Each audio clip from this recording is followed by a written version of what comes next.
Me llamo Daniel Goleman. Soy psicólogo y trabajo como periodista. Soy conocido por mis trabajos sobre inteligencia emocional y otros temas relacionados. Llevo muchas décadas escribiendo sobre esto y le he dedicado mi vida porque creo que la habilidad, la capacidad de ser inteligente utilizando nuestras emociones, entender lo que sentimos y por qué es importante cómo se sienten otros y usarlo en nuestras relaciones, es totalmente necesaria para que funcione bien un matrimonio. La vida en general, el trabajo, en definitiva, es esencial para la felicidad.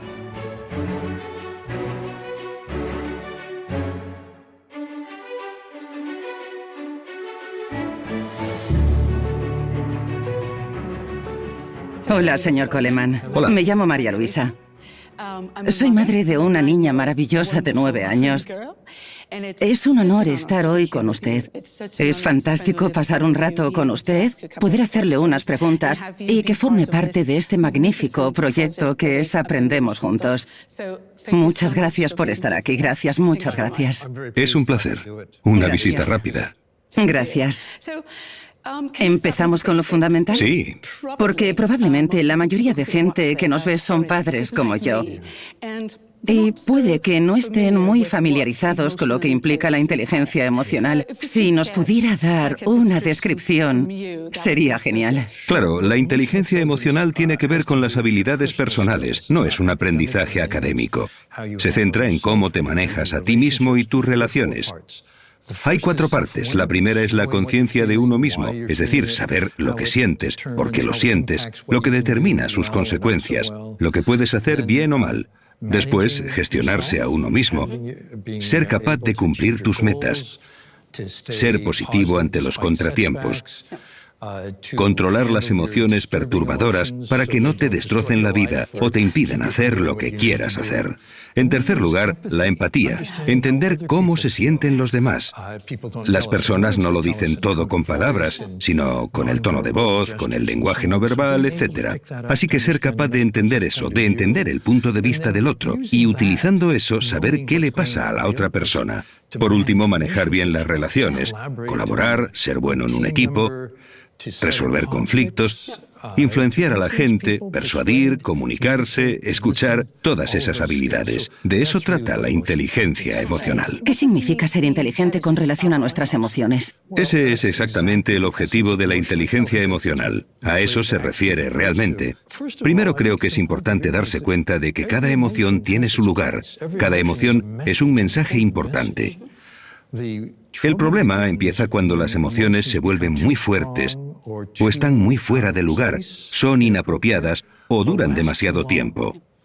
Por ejemplo, si una niña de 8 años se enfada porque no la han invitado a una fiesta, es normal que esté enfadada. ¿Cuánto le dura? ¿Sigue enfadada 2 días después, 2 semanas después? ¿Y su madre? ¿Estará enfadada solo por eso, por esa única cosa? ¿Se despierta a las 2 de la mañana preocupada? Estaría fuera de lugar, es demasiado. Tener inteligencia emocional es principalmente escuchar qué te dicen las emociones y asegurarse de que puedes manejarlo si se está entrometiendo en otras cosas que quieres hacer. En otras palabras, una emoción tiene su propósito, pero luego termina y tienes que seguir adelante. Es muy importante que los padres sepan esto. Y la gran pregunta es, ¿podemos enseñar inteligencia emocional a nuestros hijos? ¿Podemos reforzar su propia inteligencia emocional? ¿Cómo podemos hacerlo? Ya lo habéis hecho. Se hace desde que nacen, desde que coges al bebé, le ayudas a dejar de llorar y le calmas. Sí. Estás enseñando a su cerebro a calmarse, a que se le pase el enfado. En todo lo que haces con un niño le enseñas inteligencia emocional. Y el cerebro de un niño está hecho para observar atentamente a las personas, para aprender a ser un ser humano. Si eres padre, no puedes evitar enseñar inteligencia emocional. Los padres son los primeros profesores. Eso me lleva a algo importante que me pasa. No tengo el nivel de autocontrol emocional que me gustaría tener. Estoy intentando enseñarle eso a mi hija, Sí. pero es algo que yo tampoco tengo controlado. Eso crea un caos en casa. ¿Cómo podemos manejar esto? No me rendiría, porque en cierto modo eres un ejemplo para tu hija y sientes que no eres tan buen ejemplo como deberías ser. Puede que seas mejor de lo que piensas. Pero, por otra parte, puedes ayudar a tu hija a aprender a calmarse, a manejar sus emociones hablando con ella. ¿Por qué estás tan enfadada? Vale, ¿Por qué no haces algo que te guste? A cierta edad, eso la calmará. sí. Preguntarle por qué siente celos de sus amigos, si se siente dolida porque no la han invitado. Son cosas que van a pasar. Puedes ayudar a que aprenda de ello, ayudarla a que entienda más cosas sobre sus propias emociones y también darle métodos. Quizás respirar profundamente. ¿Sí? Todo eso ayuda. Eso ayuda a los padres porque los hijos quieren aprender de los padres. Es verdad. Cada vez que intentas ayudar a tu hijo a manejar mejor las emociones, a empatizar mejor, lo que sea, los estás ayudando. Genial. Esto me hace pensar en los colegios, porque lo que dices me hace pensar que los colegios se benefician del aprendizaje social y emocional. ¿Qué es el aprendizaje social y emocional? ¿Y qué beneficios tiene para las escuelas? Este aprendizaje usa los elementos de la inteligencia emocional, conciencia de uno mismo, autogestión, empatía, habilidades sociales, pero además añade la toma de decisiones, sobre todo decisiones sociales. Las transforma en lecciones para los niños apropiadas a su edad. Para los que tienen 7 años, la lección de inteligencia emocional, de aprendizaje social y emocional, lo llamamos SEL, sería: imaginemos que piensas que alguien te ha cogido el lápiz. ¿Qué te ayudaría y qué no te ayudaría? Vale. Pegarle a otro no ayudaría. Preguntar si ayudaría. Pedir al profesor que intervenga. En otras palabras, los niños pasan por distintas situaciones y deciden qué es lo mejor. Algunas de las cosas que practican en estas clases es que en el aula hay un póster de un semáforo con la luz roja, la amarilla y la verde. Dicen: cuando estés enfadado, acuérdate del semáforo. Con la luz roja, para, cálmate y piensa antes de actuar. Es genial porque enseña a los niños que no puedes controlar qué sentirás, cuándo o cómo de fuerte será, pero sí lo que haces después de sentirlo. Puedes parar, relajarte y pensar qué pasaría si haces una cosa u otra. La luz amarilla significa pensar todo lo que puedes hacer y cuáles serán las consecuencias. La verde, elige la mejor e inténtalo. En las escuelas con el método SEL lo utilizan con todas las edades, incluso con chicos mayores de 16 o 17 años. Piensan en cuáles serán las consecuencias porque les ayuda a tomar mejores decisiones en la vida. Son muchos y muy determinantes los datos que respaldan esto. Demuestran... hay un estudio hecho entre 750.000 estudiantes. La mitad tenían este tipo de enseñanza y la mitad no. Demuestra que los niños que habían practicado con el aprendizaje social y emocional eran capaces de manejar mejor sus emociones, se metían en menos peleas y discusiones, se comportaban mejor en clase, prestaban más atención y tenían menos problemas. Estos indicadores, que llamamos antisociales, todos han descendido. Y los indicadores prosociales han aumentado. Me encanta el colegio. Creo que alguien en el colegio se interesa por mí de verdad. No quiero saltarme las clases, quiero ir a todas. Esos han aumentado un 10%. Los negativos bajaron un 10% y bajó más en los colegios en los que más se necesitaba, donde había más problemas. Esto es interesante. Las notas subieron un 11%. Ayuda a que los niños aprendan mejor. ¿Por qué? Por cómo está estructurado el cerebro. La parte que aprende es la corteza prefrontal y el neocórtex. Pero la parte del cerebro que tiene emociones perturbadoras se encuentra entre las orejas, y el cerebro se estructura para que esta parte domine a esta si estás enfadado. Para los niños, lo que más les desequilibra es lo que pasa en casa y lo que pasa con otros niños. Pero si aprenden a gestionar esto mejor, no les altera tanto. Toda emoción perturbadora es una distracción. No puedes prestar atención ni al profesor ni al libro porque piensas en esa fiesta a la que no te han invitado o cualquier otra cosa. Pero si enseñamos a los niños a gestionar esos melodramas presentes en sus vidas, podrán aprender mejor. Eso es lo que muestran los datos. ¿Y por qué no se hace en todos los colegios? Es un movimiento global a nivel mundial. Singapur fue el primer país en asegurarse de que cada alumno tuviera SEL. ¿Sabes por qué? Singapur no tiene recursos naturales, solo tiene lo que hay entre las orejas de sus habitantes. Quiere que sus habitantes sean los mejor preparados para ser trabajadores, buenos líderes y creadores. Así que ven el valor del aprendizaje social y emocional. De hecho, suelo hablar con grupos empresariales y compañías, y si le preguntas a la gente de ese mundo si nuestra inteligencia emocional es necesaria para triunfar, el 70% de la gente te respondería que sí. Sí. Si le preguntas a los educadores, puede que no lo sepan. Sí. Porque les enseñan que las habilidades como las matemáticas o el lenguaje, que desde luego son importantes, es lo que te ayudará en la vida. Pero lo cierto es que los datos del mundo empresarial demuestran que son habilidades básicas. Todos las tienen. Claro que es necesario tener un buen nivel en matemáticas, pero lo que te hará ser un buen miembro de un equipo, lo que hará que destaques, lo que hará que seas un gran líder, no tiene que ver con lo que aprendes en el colegio. Las habilidades que te distinguirán están en el campo de la inteligencia emocional. ¿Puedes persuadir, autogestionarte, empatizar? Esas son las habilidades importantes en el mundo laboral. Creo que el currículum escolar debería reflejar esto.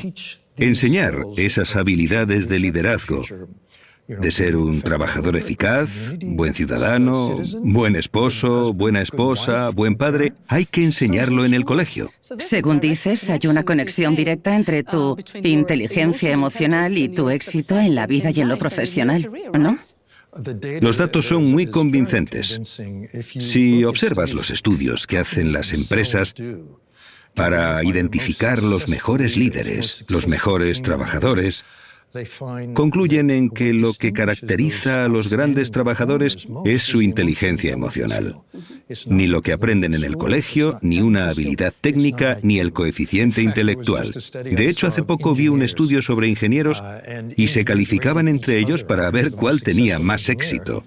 Resultó que la correlación con el éxito calificada por otros ingenieros con el coeficiente intelectual era 0, con la inteligencia emocional era muy alta. Así que estás diciendo que el coeficiente intelectual es menos importante que la inteligencia emocional. Bueno, es importante. Importa mucho, sobre todo en el colegio. Tendrás mejores notas, aprenderás mejor y en los primeros años de una profesión. Pero más adelante en tu carrera profesional, cuando asciendes a gerente, por ejemplo, y te conviertes en un alto ejecutivo, no importa tanto. Para ser un alto ejecutivo, tienes que tener coeficiente intelectual, lo que técnicamente se llama una desviación estándar sobre lo normal. Lo normal son 100. Una desviación estándar son 114 o 115, que resulta ser lo que necesitas para sacarte un grado avanzado, un máster en administración de empresas. Así que ayuda mucho. Pero una vez estás ahí, estás compitiendo con gente tan inteligente como tú. Así que tu coeficiente no marca la diferencia. Hay datos que dicen que después del 120 no hay relación entre éxito profesional y coeficiente intelectual. 0. Un coeficiente de más de 124 para los líderes es negativo. Es interesante. Muy interesante. Pero lo que no dice es que lo que importa está en el lado de la inteligencia emocional. Eso marca la diferencia. Volvamos a los niños y a cómo aprenden. Se dice mucho que los niños tienen que cometer errores, que es muy importante que cometan errores. ¿Por qué los errores y las frustraciones son tan importantes? Lo diría de otra forma. No diría que los errores y frustraciones son oportunidades de aprender. Diría que cómo manejan los errores y las frustraciones es lo importante. Equivocarse, si no aprendes de ello, no ayuda tanto. Es verdad, es cierto. Sin embargo, uno de los elementos del éxito profesional y del éxito en la vida es ser capaz de recuperarse de un fracaso y un contratiempo. La vida está llena de contratiempos y obstáculos, pero si dejas que eso te pare y no sigues intentándolo, no aprendes del error. Pero si eres capaz de ver la oportunidad que hay en esa situación, aunque estés muy enfadado por algo, controla tus emociones y sigue adelante. En otras palabras, la gente que cumple sus objetivos no deja que le paren los obstáculos, contratiempos y frustraciones. Aprenden a seguir adelante. Eso es valioso para los niños. Totalmente. Has mencionado algo. Es una habilidad específica que siempre has destacado y dices que hay que reforzarle a los niños.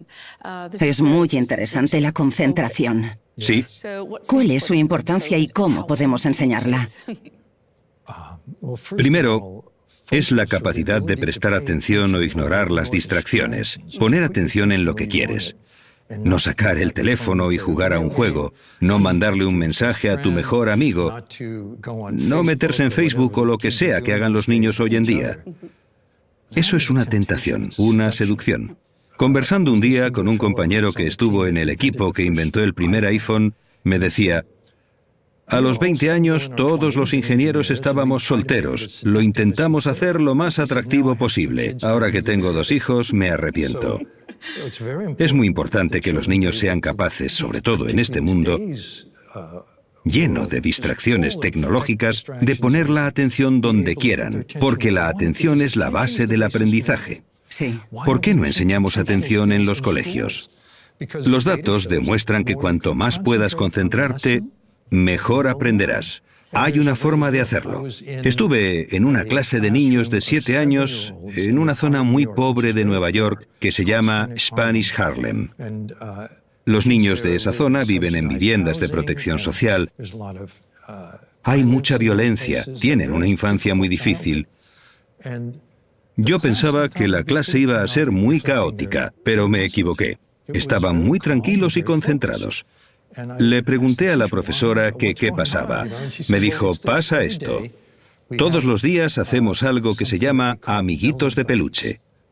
Cada niño coge su peluche preferido, se tumba en el suelo, se lo pone en la barriga y lo ven moverse al inspirar y expirar. Suben al inspirar y bajan al expirar. Eso es básicamente un entrenamiento para la atención, gimnasia para la mente. Conforme creces, trabajas con distracciones porque la mente siempre se distrae. A veces esto lo llamamos mindfulness. Es un gran avance tenerlo en los colegios. Cuando tu atención se dispersa, te das cuenta y te vuelves a concentrar. Vale. Eso ayuda a fortalecer los circuitos neuronales de la concentración. Cada vez que te das cuenta de que te has distraído y vuelves a concentrarte, fortaleces tu sistema de concentración. Es como ir al gimnasio. Cada vez que levantas un peso, cada repetición fortalece el músculo. Cada vez que un niño o un adulto vuelve a concentrarse, fortalece su sistema para hacerlo. Esto te puede enseñar. El cerebro quiere aprender a prestar atención. Es lo primero para cualquier tipo de aprendizaje. La atención se puede entrenar. Es la base del aprendizaje. Por eso, en los colegios debería entrenarse la atención. ¿Qué hay de la meditación? ¿Está relacionada? ¿Ayuda? La meditación es un término genérico. La atención plena es la adaptación de los métodos clásicos de la meditación.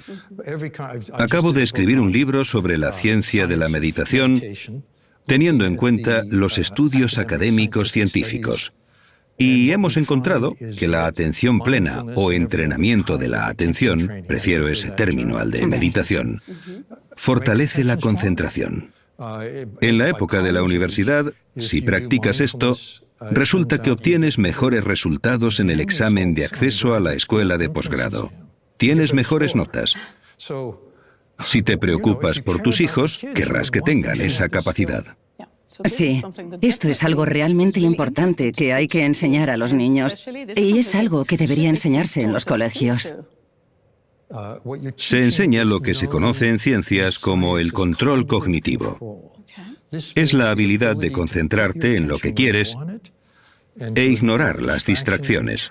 Resulta ser el mismo sistema de control que nos ayuda a manejar las emociones desagradables. El cerebro usa el mismo sistema para esto. Que esos niños de 7 años se concentren en los peluches les enseña este tipo de control. Una de las pruebas más conocidas de control cognitivo es la prueba del marshmallow. Si no la conoces, deberías. Se llevó a cabo en la Universidad de Stanford. Uno a uno, unos niños entran en una habitación y ven una golosina grande y apetecible. Un dulce, creo que decís en español. Dulce. Lo dejan en la mesa delante del niño y el examinador dice, te lo puedes comer ya, pero si te esperas a que vuelva, te daré 2. Se va de la habitación y el niño se queda mirando, pensando qué hacer. Un tercio de ellos se lo comen al momento y el resto se esperan. Les siguen la pista. Y cuando están a punto de entrar en la universidad, 14 años más tarde, resulta que los que se habían esperado, comparado con los que no, y que fueron impulsivos, retrasan la gratificación para perseguir sus objetivos, que es de lo que va la prueba. Se llevan mejor con sus amigos y en el examen de acceso, de 600 puntos en total, obtienen una ventaja de 210 puntos. En otras palabras, aprenden mejor. Todos eran niños cuyos padres habían ido a Stanford. Venían de familias con alto coeficiente intelectual. En Nueva Zelanda se hizo un estudio sobre el control cognitivo. Participaron niños de 4 a 8 años. Evaluaron su control, los volvieron a evaluar a los 30 años y descubrieron que el control cognitivo pronosticaba mejor el éxito económico y la salud a los 30 que el coeficiente intelectual en la infancia o la riqueza de la familia en la que has crecido. Esto significa que es una forma de ayudar a los niños más pobres a tener una vida más plena, porque pueden autogestionarse mejor. Está bien. ¿Por qué no enseñarlo a todos los niños? Claro. ¿Podemos hablar de la compasión? Sí. Porque vi tu charla de TED. Me sorprendió mucho, porque tiendo a vincular la compasión con la caridad o con sentirse mal por otros. Pero lo enseñas de otra forma. ¿Cómo describirías la compasión con tus palabras? Creo que la forma más básica de pensar en la compasión es el sentido de un ejercicio que se encuentra en un estudio del Instituto Max Planck de Alemania para aumentar el sistema de compasión del cerebro. Es uno de los 3 tipos de empatía. El primer tipo es la empatía cognitiva. Entender lo que piensas, ver tu punto de vista, significa que puedo comunicarme eficazmente contigo. El segundo es la empatía emocional. Sé cómo te sientes porque yo también lo siento. Y el tercero es la preocupación empática. Cada tipo utiliza una parte distinta del cerebro. La preocupación empática, que es la base de la compasión, utiliza el sistema de preocupación de un padre, el amor de un padre por su hijo. Yo creo que la compasión es tomar el sentimiento que tienes por tu propio hijo y aplicarlo a cualquier otra persona. Hay un ejercicio, como he dicho, que refuerza este sistema, en el que primero piensas en alguien a quien estás agradecido, que ha sido amable y te ha ayudado, quizá tus padres u otra persona, y les deseas que estén seguros, sanos y sean felices y que tengan una vida plena. Después deseas eso para ti y para la gente que quieres, tus hijos, tu familia, tus amigos. Después para la gente que conoces, del trabajo o de la comunidad, y luego lo extiendes a todo el mundo. Y lo que compartes es el deseo de que la gente tenga una vida feliz, segura y plena. Esa es la compasión. Y se expresa de muchas formas, dependiendo de la situación. Quizá solo prestando atención a gente a la que puedes ayudar, dando dinero a alguien necesitado o haciendo obras de caridad. Son las formas más obvias, pero creo que hay un gran espectro de compasión que va desde lo que pensamos que es la caridad hasta solo prestarle atención a alguien. Eso es microcompasión. Estar absolutamente presente. Es algo que se puede enseñar. Se puede enseñar y es factible. Y creo que necesitamos más. Vale. Como madre, claro que me interesa el éxito en la vida de mis hijas, pero me interesa más su felicidad. Sí. ¿Cómo se vincula la inteligencia emocional con la felicidad? ¿La gente que tiene más inteligencia emocional es más feliz? Por definición, de hecho, si lo piensas, la capacidad de controlar las emociones negativas, desagradables, rabia, miedo, celos, es parte de la inteligencia emocional. Diría que los que son más felices son más inteligentes y también que la inteligencia emocional hace más probable que alguien sea feliz. ¿Cuál crees que ha sido el impacto de la inteligencia emocional en la educación durante los últimos 30 años? Cuando escribí el libro Inteligencia Emocional, hace tiempo, era una defensa de la inteligencia emocional en las escuelas y para los padres. Ahora hay manuales para padres sobre inteligencia emocional. Seguro que están disponibles en España. Como he dicho, muchos colegios de todo el mundo están utilizando el aprendizaje social y emocional, que es la nueva imagen de la inteligencia emocional para niños, para que sea apropiada a la edad, que cubra todo el espectro, esté bien implementada. Los profesores la adaptan, que también es importante. Cuando escribí el libro no tenía ni idea de que esto iba a pasar, pero así lo esperaba. Así que estoy muy contento. ¿Hay alguna última sugerencia o idea que quieras dar a los colegios o a los padres? A los padres les diría que no se preocuparan sobre lo que le enseñáis a vuestros hijos. Son muy buenos aprendices. Enseñad a los niños buenos modelos en la vida. Incluso los niños con familias que no son muy brillantes pueden tener muy buenos modelos. Y a los colegios, que si de verdad quieren preparar a los niños para que aprendan bien, tienen que prestar atención a cómo funciona el cerebro, la función de la emoción, y ayudar a los niños a que gestionen bien sus emociones para que se lo pongan más fácil a quienes les ayudan a aprender. Muchas gracias, señor Goleman, por este tiempo. Muchas gracias por su sabiduría. Muchas gracias por estar con nosotros. Ha sido todo un placer. Gracias. Gracias, María Luisa. Gracias.